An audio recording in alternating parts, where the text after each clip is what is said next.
Hello, hello. I am so excited to have Emilie here with us. She is incredible, friend that I met during my time in Edmonton. So excited to have you on the podcast, Emilie. Thank you so much for having me. I'm so excited. I'm excited to see you. I know. And Haven't chat. seen you since the Yeah, wedding. I know. I was like Yes, crying, don't leave. I know. I was like, can we go back? I Yeah. know. Anyways, I wanted the audience to hear a little bit about your story, kind of how you ended up in Edmonton, what you do now, etc.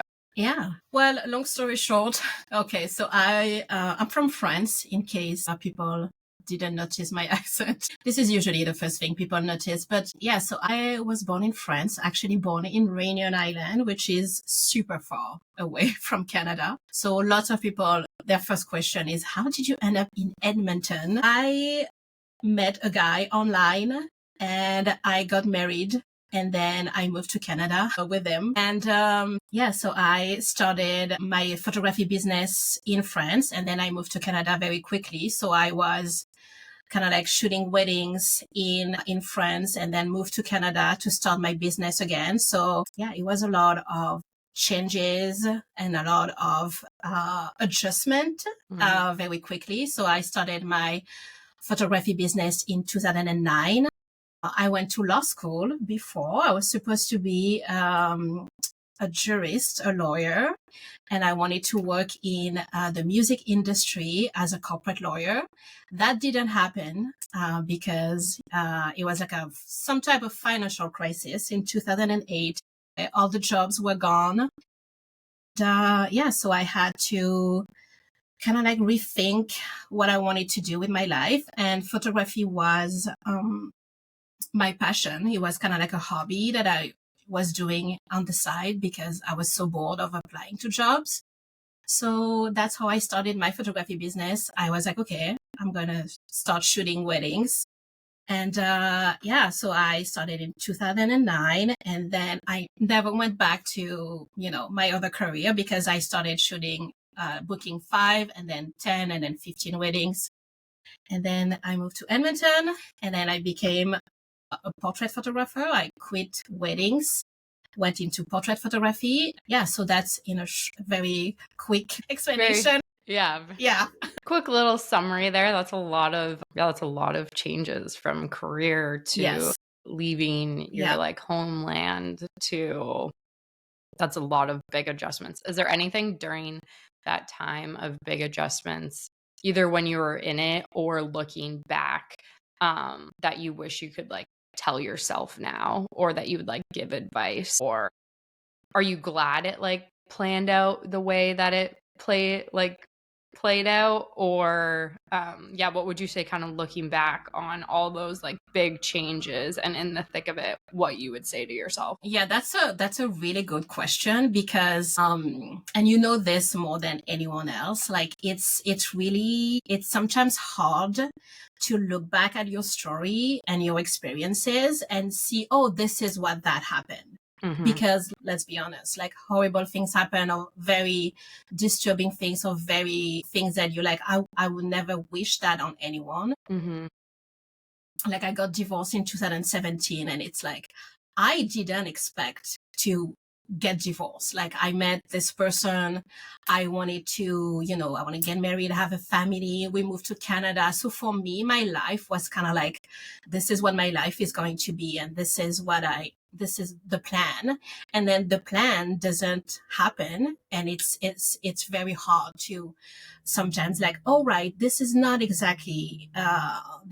what I thought my life would be. So I'm always kind of like, I'm grateful because it also took me to a different place. Like I would have not, if I didn't get divorced, I would have not probably started my portrait photography business. I would have not probably met you. I would have not met so many people. So I'm always like, oh my God, if that didn't happen, this would have not happened. So it's like a mix of gratitude, but also some regrets and grief. To be honest, it's lots of grief. It's like grieving the life that you didn't, you wanted to have, but then you didn't get. So, and then so many beautiful things happened to me. And it's a mixed bag of feelings. And I would say my advice, I mean, I don't know if I have an advice to my younger self. It's more like, it's trying to find the silver linings and like the things that you're like, okay, this is, I'm grateful for this, and this was tough, but also I can see how now this made me the person that I am today, so to be grateful for this. I feel like you nailed it, finding in the silver lining. And sometimes right now, or in the thick of things, you can't find the silver lining. But like you said, we wouldn't have met each other had you not gone through your divorce and moved to Canada, or how we even met with like Colby passing away. We wouldn't have. And in the moment, it's so hard to think that way. Yeah. But it's kind of, I don't want to say it's like a cool feeling, but it's kind of a cool feeling when you like look back and you're like, okay, I can see it. Or like, okay, that's the way it was supposed to be. And then seeing the little bit of the silver lining that comes out of things, like big or small. Yeah, exactly. Yeah.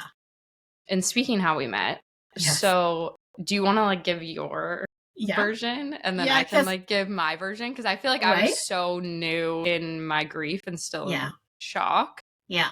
So I always like hearing other people's, I know how you came across my story, how we met, etc. Yeah. So I was thinking about this morning. I was like, oh yeah, I wonder if we're going to talk about it. And yes, obviously. So I remember a friend sent me your Instagram, and I was not following you. To be honest, I am not a hockey fan, so I didn't know anything about hockey. But then someone sent me your story and I started following you, and I was just so heartbroken for you.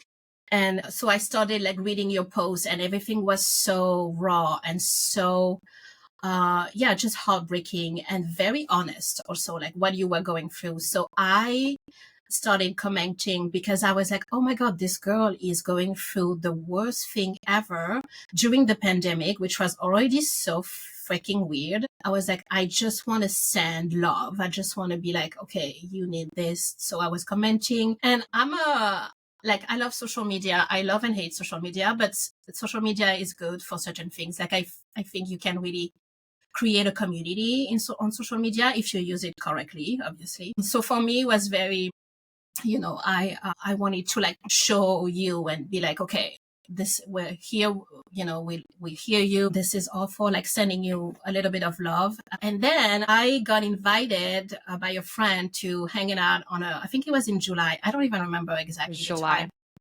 right? It was July 18th. Yeah. I know that. And because our first anniversary was the next day. Exactly. So I invited us to like, it was like we were able to like kind of like gather again. And she's like, okay, let's go come to the rooftop of that building. I have to little get together. So I'm sitting there with my friends, and I see you and with your family. And I tell my friends, I'm like, oh my God, this is Emilie Cave. And they're like, okay.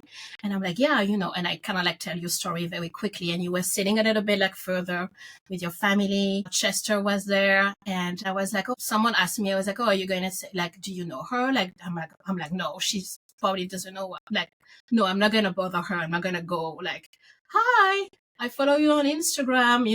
Like she's going through a lot. So I'm just kind of like, staying, I don't want to like bother you, like you have a lot already going on. But then the weird thing is that you came closer to a group, and you came to me and you were like, are you Emilie?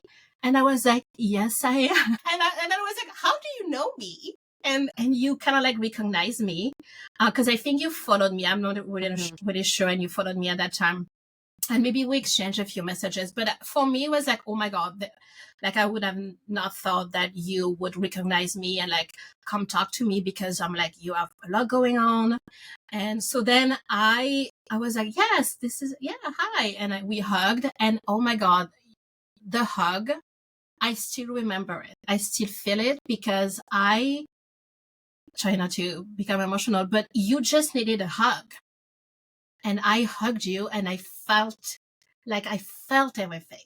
And I felt everything, and I was like, holy shit, that is a lot. So, and just in that moment, I was like, this is all you needed. And then you were like, yeah, I'm here with my family. I'm celebrating. I think you were going to celebrate, was it the wedding. Yeah, it was our first wedding anniversary the next day. So, yeah. Exactly. And your friends were there. I remember your friends were flying from some. I was just happy to give you this hug in that moment and just be like, yeah, you are not alone. Like, you are supported.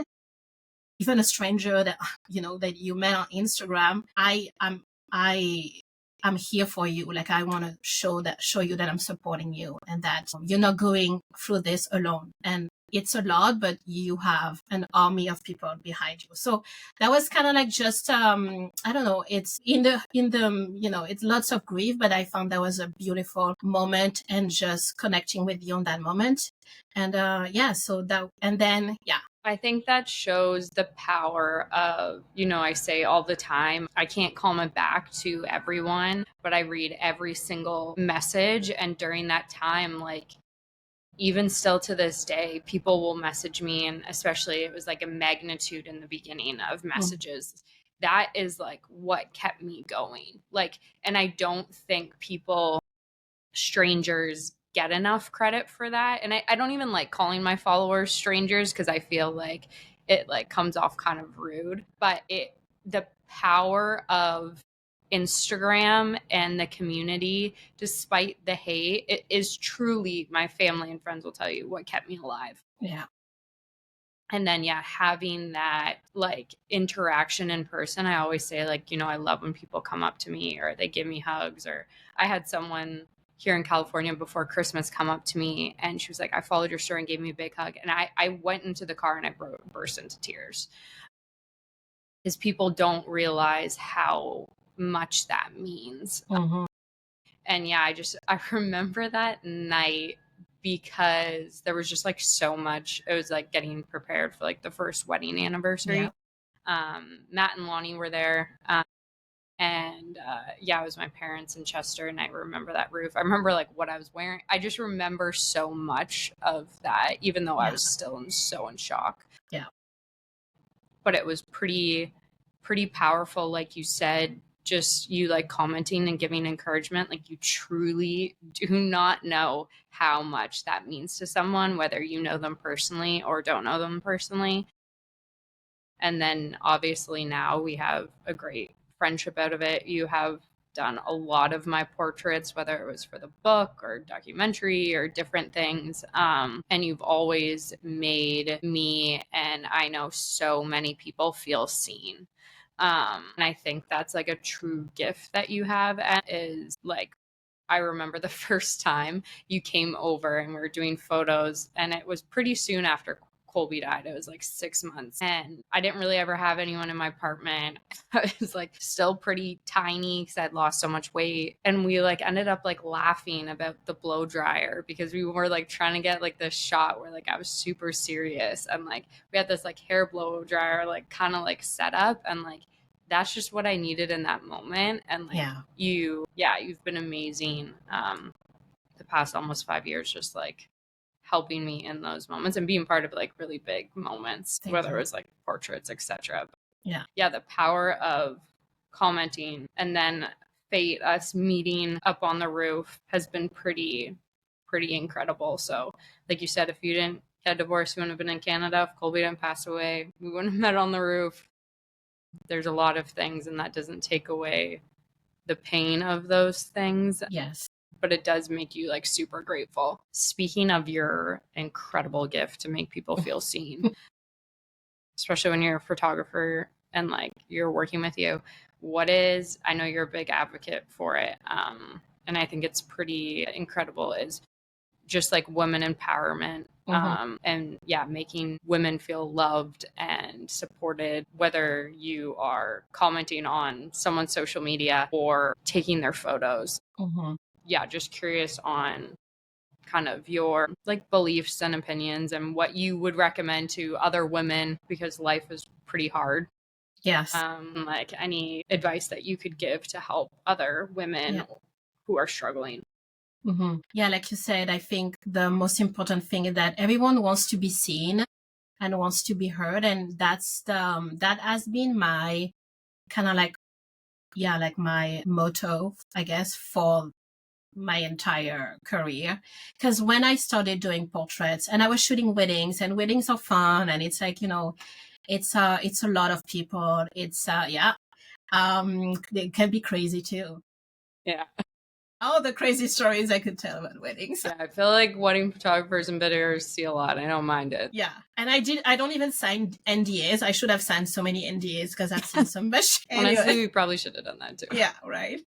Thank God ours were cool. Yes. Oh my God. But it's portrait work is different because you really get to be on one-on-one with someone, and people come to you for something very vulnerable. Having your photo taken is so vulnerable. And then on top of that, if you're going through something like grief or like loss or a divorce or like so many different changes in your life, it's like, it is so, so vulnerable. So for me, it's really important to have this person in front of me and not just see them in that moment of vulnerability, but just see them as a whole. Like, who are they? What is their story? Like, I talk a lot about storytelling. And you are an amazing storyteller, and it's like, okay, and your podcast is, you are more, it's like, yes, your story right now, this is what you're going through, but you are more than this. So I always kind of like remind myself, and also people, that it's like, okay, the photos that we're doing right now it's like a snippet of like, your story, but it's not the entire story. And also it's important to capture this. And also it's like, you're going to change, you're going to evolve. So it's like this mixed feelings of like, capturing the moment, and it's very important. But also it's like, don't, hold on to like something, and be kind of like open to, your story is going to change and your story is going to evolve. So, and something that I noticed, and not funny, but actually after you, I got a few widows as my clients. And something that I learned from your story and like being your friend is that the grieving person, the person who is going through grief, just wants to have someone else sit down with them and just kind of like listen. And also like, I don't need to know all the right things to say. I don't need to have the right words. I can just be a person like sitting next to this person who is going through something, and that is enough.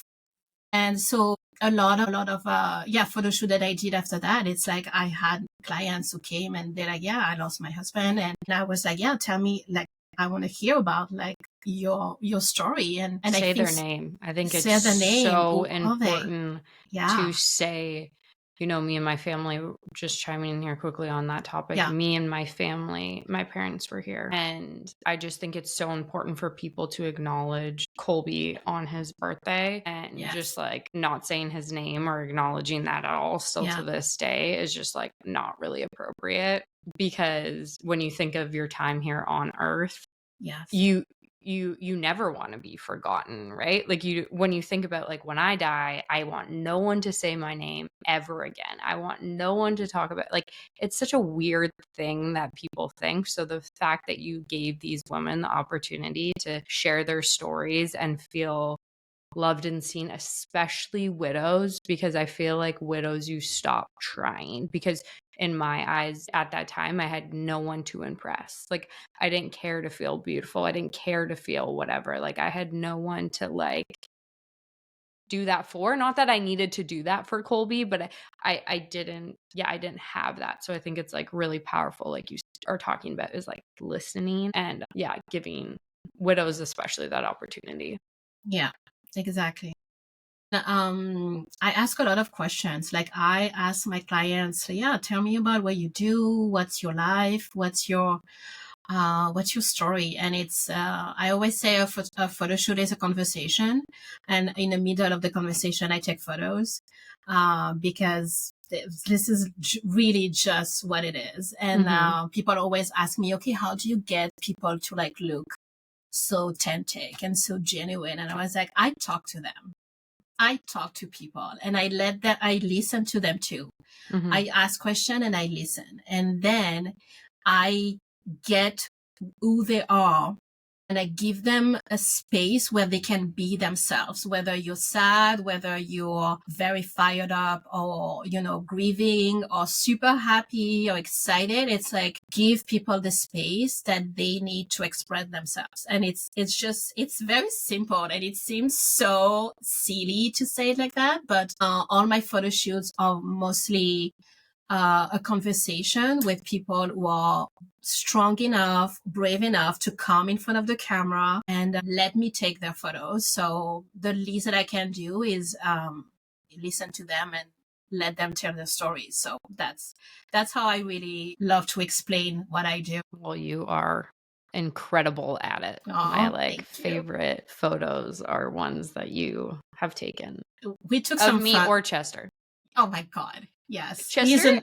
No, Chester, you have to tell people, like, he poses for the camera. That dog. Like, he is not normal. This dog is a natural poser. I've never seen an animal like a dog, like posing. No, I'm kidding. Like, Chester, look at the camera, and he's like in your arm, and he's like has the perfect like turn. And I was like, oh my God, it was so cute. The photos that we took for your book. Yeah, I was like, all of your photos are my favorite. My podcast headshot is photo you took too. Speaking of that, so obviously you have your studio in Edmonton, and then you also recently started a YouTube podcast kind of thing as well. So tell me a little bit about that. Yeah, I do too many things. I don't know how you do it all. Thank you. I work all the time. I'm always on my phone. I'm always working. But I'm a creative person. So my brain is always going, like I have a million ideas all the time. But yes, I have my photography studio in Edmonton. It's called Le Studio YG. So we are a photography rental. We rent to other people, to other creatives who need a space to create. This is my studio. I love being there. It's beautiful. It's like a blank canvas where you can come and create and do whatever, a podcast or a photo shoot or a video shoot. And then this year I had a podcast like a few years ago, and it was called French But Nice. Yeah, if you search on Spotify, it's still there. Like, if you want to listen to it, yeah. I'm gonna be listening to that one. Yeah, so it was just audio, and then I did like, I think 3 episodes, and then I was like, and then I don't know, I got so busy, it was too much, so I kind of like gave up on it. And this year, I was like, okay, I want to go back to having a personal project, because that's the thing, is that I do a lot of things. I'm very busy with my businesses, like my photography, and then my clients, and then my studio. But then it's not like really personal projects. So it's like I needed something else that it's for yourself, just for fun, for me. Exactly. So I decided to create this YouTube podcast called Creativity with Emilie. And I interview women, entrepreneurs, creative women. So my goal is to really have conversations like you have with different artists, business owners, women, just to talk about like what is creativity, because I love talking about how people come up with an idea, or like how they create something. So that's the goal of the new podcast. So it's a lot of work, though, I must say. So I'm trying to the next episode is coming up, but it's a lot of work to film and edit and then post and all the things. So it's I feel like YouTube is also like a big beast to like work with. So kudos to you. I feel like I can't, like, I feel like I have I have like different social medias. Like I have Twitter, which I hardly ever use. Oh my God. Don't use it. I have like, I don't even remember the last, I think whatever. TikTok. Are you still on? I haven't posted. I always forget about TikTok. And then I'm like, dang it, I really need to be more on there, because I'm also definitely more spicy on TikTok than I am on Instagram. And I have a few drafts lately that I am like, You should post it before it disappears. Yeah, I honestly don't even know what's happening there. Someone mentioned it to me the other day, and I was like, Yeah. But honestly, I'm not gonna lie. My first thought when they were like, "Oh, I think TikTok's leaving," I'm like, I feel a little bit better because I wasn't good at it anyways. Like, I can't keep up. I can't. I feel like you're so good about posting and you're so consistent, Emilie, on all your socials. Where me, I'm like, yeah. My goal today is to post a life update. Will I do it? I don't know. Who knows? But I'll try. So kudos to you for balancing all the socials. Because as weird as I feel like that's what people don't understand with like the influencer quote unquote world, or that, especially if you're an introvert, it's exhausting. Like, I'm like, I also don't think I'm that special to like post every day. Like, I don't know what I'm like. Yeah. But I'm trying to work on it. That's my 2025. But goal. You're right. Social media is a game of consistency. It's like it's exhausting. It's like another job. Algorithms are like it's driving me crazy. All the changes, and now they're doing this, and we're not Instagram, we're not a photo app anymore, and now we're doing reels, and now you have to do videos. Yeah, it's exhausting. I would say if anyone out there is like a new business owner, and they're like, I'm like, just stick to one thing and don't also overthink it. Like like you said, you're like, oh, I'm not that special, why would I post? But I think people they just love to follow your story. And that's the beauty of, having a community on social media. It's like people actually, you're like part of their routine. They're like part of their habits. So they check on you. They like to see your posts. And people do check on me. Like, I know I've been quiet for a few reasons the last few months, which I feel like I owe people an explanation, which I need to do soon. But I had so many people message me being like, are you okay? Like, I had people message like friends being like, is she okay? Because I like wasn't posting. I was more quiet than usual. And I do appreciate that a bit. Quite a bit. Yeah. But okay. You also have another, because you can't sit still. And I love you for it. A hobby. Yes. Of intense blood, sweat, and tears thrifting. So tell us about that. Yes. It's so funny because now I feel like people talk to me more about thrifting than they talk to me about photography. And I'm like, am I going this hard into thrifting? Yeah, so I started thrifting. My friend introduced me to thrifting like a few years ago. And first I was, let's be honest, absolutely disgusted. I was like, oh my God, I can't go through people's clothes. And it's like, sometimes, thrift stores don't smell really good. Like it's just like a lot of fabric and a lot of like things that has been sitting there. Anyway, but then I don't really know how. I was like, okay, I need to change the way I am consuming fashion, because I was the fast fashion girly. I was like Zara, H&M. Like I was constantly like ordering new clothes on H&M. Anyway, so I was like, I need to change this. There's something, I don't feel fulfilled. So I order all those things and I look at my closet and I have nothing to wear, and I don't like, my style is like, it's not working for me. And just as a disclaimer, this is a very personal like journey. And I'm not kind of like, people who shop, I'm like, you do what is good for you. So, but for me, this was not working anymore, and I was spending money, and I was like, I don't love what I'm wearing. So anyway, I started thrifting, and I was like, okay, I'm going to really try. So I went by myself, and I was like, okay, I'm going to be patient. Thrifting is a game of patience, and I want to find unique items that I can incorporate to my wardrobe. So first it started with like, jackets and like blazers. I love blazers, and I do love a good blazer. Oh my God, yes. And I like the blazer queen. Yeah, thank you. And I wanted to find unique pieces that, not that nobody has, or it's like something that really I love. And it's like, oh my God, I'm so excited to wear this. So it was more about like really reclaiming like the excitement of like, getting dressed, like dress. And I love fashion.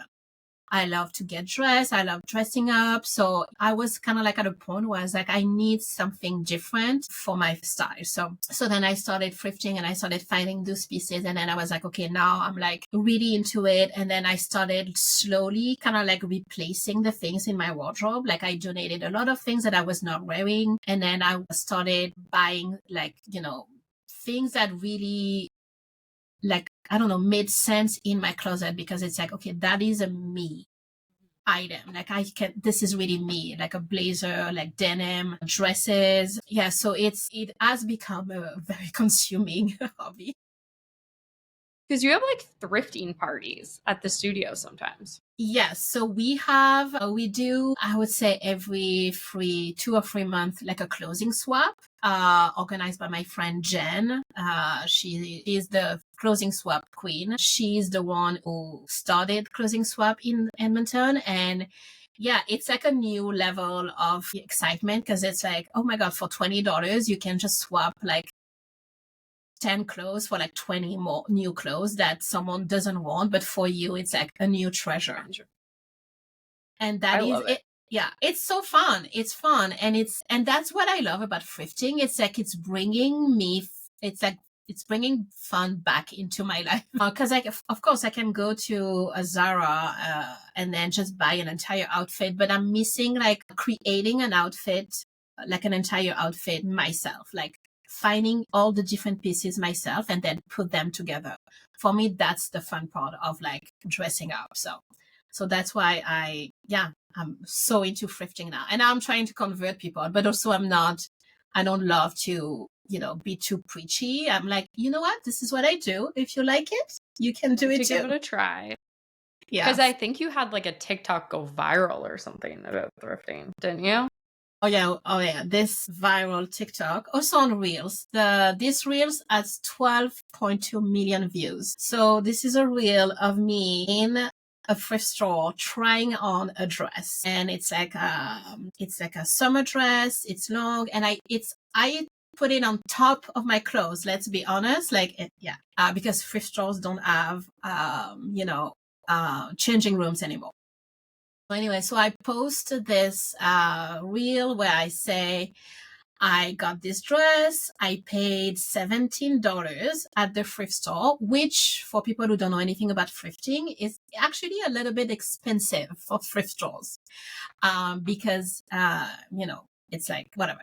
If you want to get things way cheaper. So I post about this, and my mistake, and this is what I share on the video, is that my mistake was that I didn't Google the tag, like the brand tag. And I was like, oh, $17 for that. It looks brand new.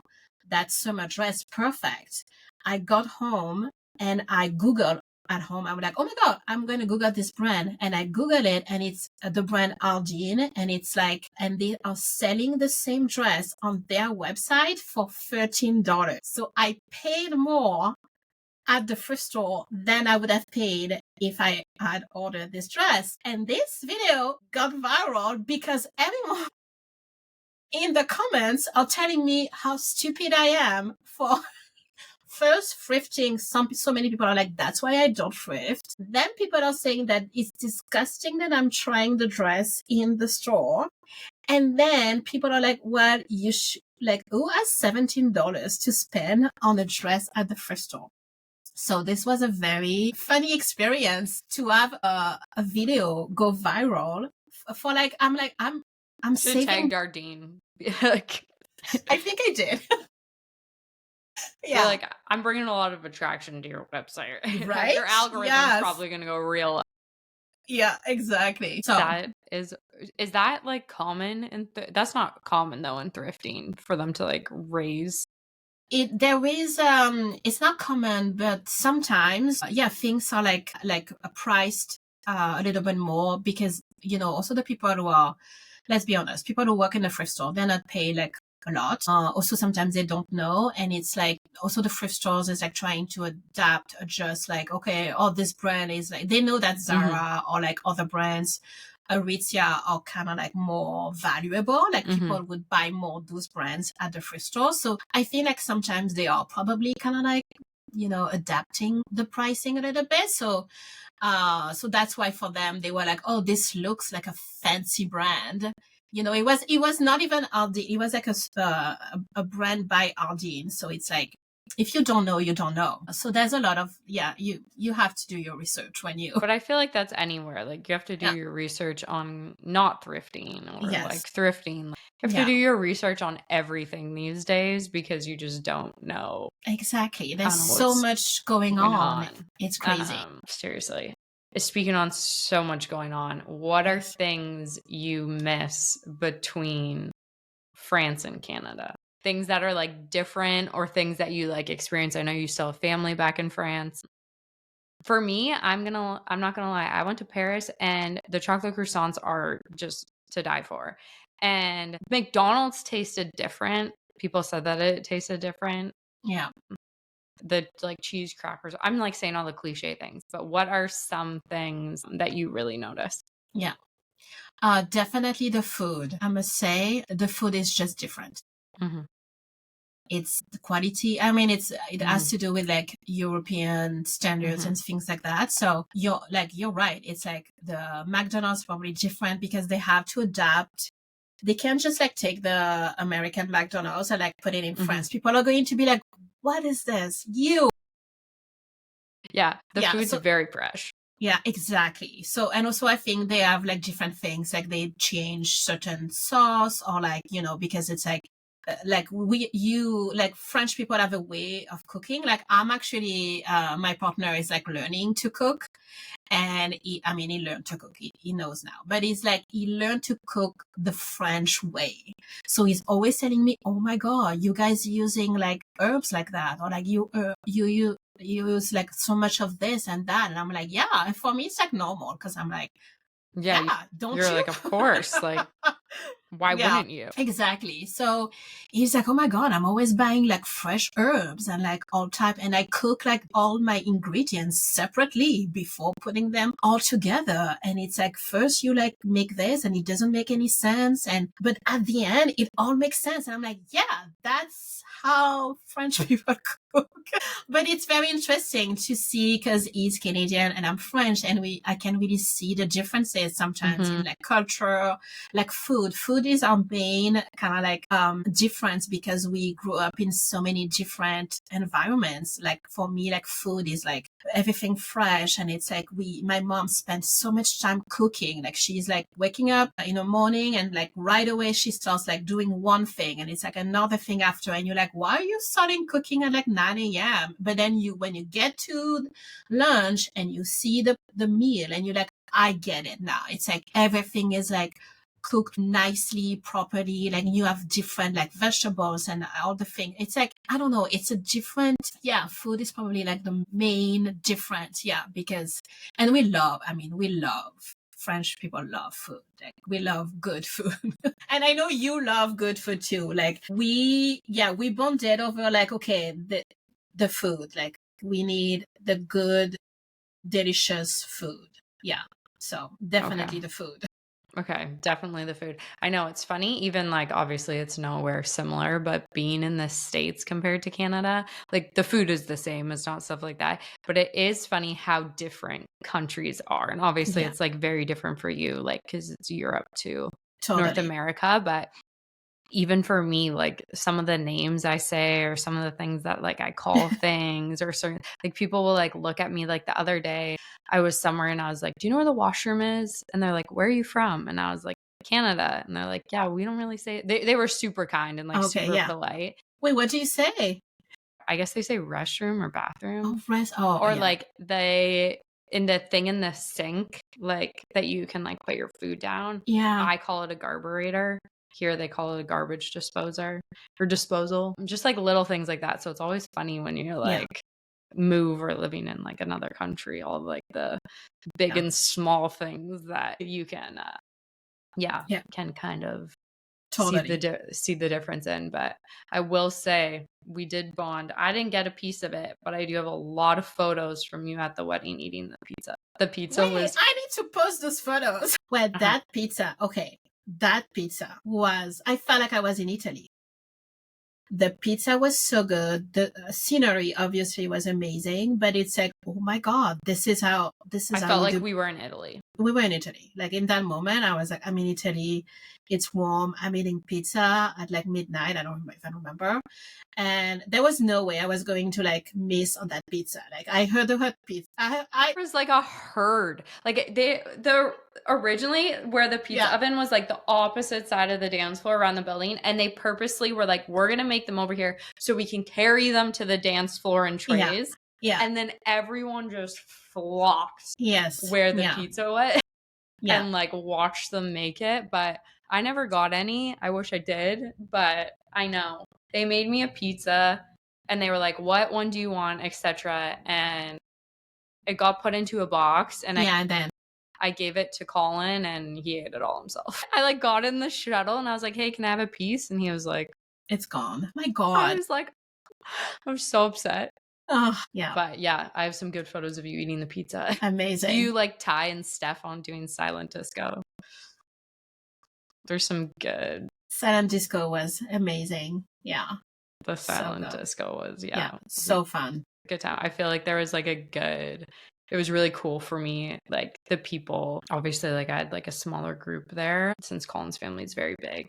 Yeah. But it was cool that like seeing all my people there and like being there to like support me that knew me pre or post Colby, but still like held space for me like that whole week and were just like incredible. Yeah. So yeah, I was really thankful that you made the trip. Oh yeah. That hotel lobby saw quite a few tears when all the Canadians left. Yes. I think I was like, don't leave. Don't leave. Please. Yeah. It was a little tough, but we'll be back to Edmonton hopefully soon. Yes. Well, I'll come see you anytime. That's true. But is there anything else you want to say or would love people to know? Come find me on Instagram or YouTube. Or TikTok. TikTok. Well, you know what? Now I'm like, should I keep posting on TikTok? I'm like, I don't want to put my energy there. I gotta do more research on that. Yeah, I know. Apparently, I kind of like tune stuff out. Yeah, totally. I think it's like January 19. That like this is when there's a decision going on. So anyway, so definitely Instagram. Even if sometimes Instagram is like a lot, but and yes, YouTube. I have a few videos if people wants to listen to my French accent. People want to deep dive into your French but nice old podcast. French but nice is available on Spotify. Definitely. We should maybe bring that back. My God, yes, right. Oh, now that you say that, I'm going to like start brainstorming. Like, actually, sorry, I shouldn't have said that. No, it's all good. It's all good. You know what? I love having lots of projects and doing fun things and being creative, and it's what's keep me going. So that's awesome. Yeah, I love that. Thank you so much for chatting and coming on and sharing your story. Like I said, you have a big gift on making people feel seen, and you've made me feel seen through the highs and lows these past few years. So thank you for that. But you are so welcome. And thank you for having me. And I love you so much. And you are so special and unique to me. Yes. And I love chatting with you all the time. Spicy and sour. Yeah. And sweet. That's what Emily's are. Yes. We should start a new podcast, M&M. Ooh, that's a good one. Right? I do like that. Yeah. That's a good one.